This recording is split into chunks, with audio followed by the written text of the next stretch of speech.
Hey there, it's Simone. I am so happy you're here. I am journaling in my Midori MD notebook in A5 size, and I'm finally working on August.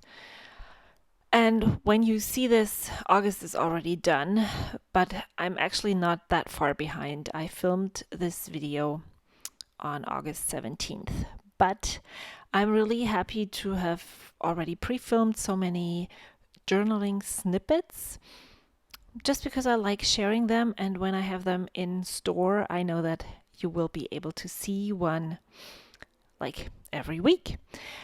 Instead of using my watercolors, I decided to use this mild liner, and they have two tips. One is the broad tip that we all know from highlighters, and the other one is a round tip on the other side of the pen, and I just used that to write Farmer's Market with Linus.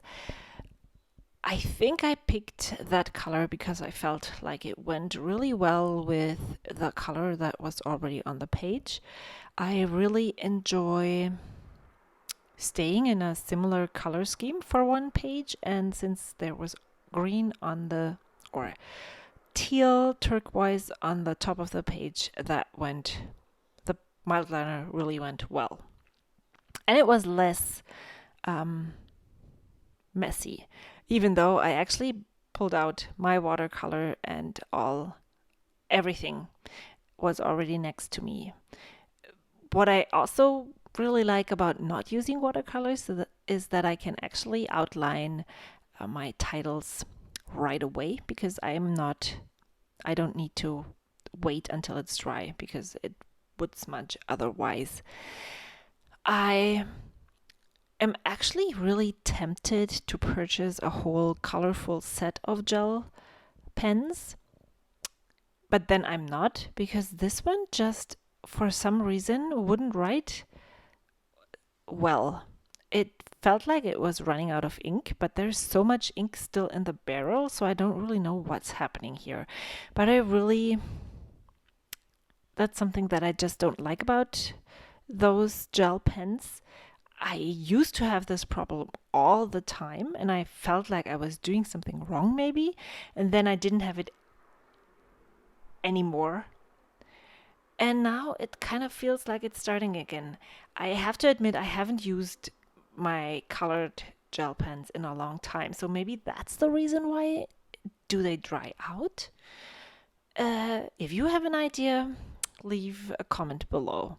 And I just told you that I really like staying in the same color scheme, and then I went and used these word strips that were in this pinky orange color scheme, which totally didn't go with, well, it goes with teal.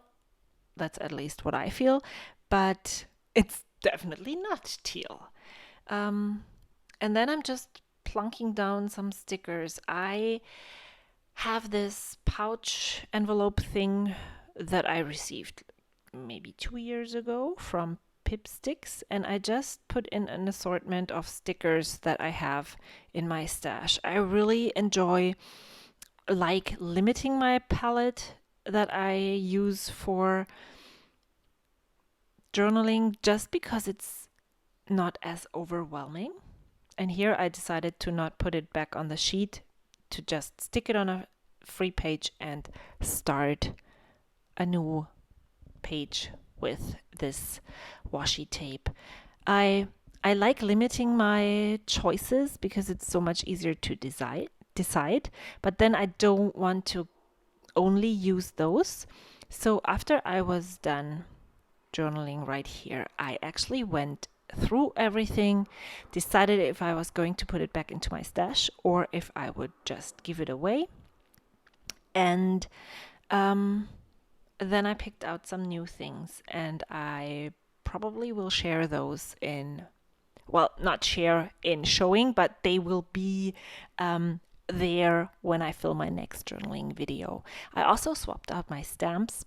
I decided I would just keep some in my pouch so I would be more prone to use them. I have lots of stamps, and it just doesn't really make sense not using them. And so by having them in my pouch, they're easier, they're accessible more easily, and it's just working out better that way. So I'm done with this spread. It's not my most creative. It's not the one that I actually enjoyed creating most.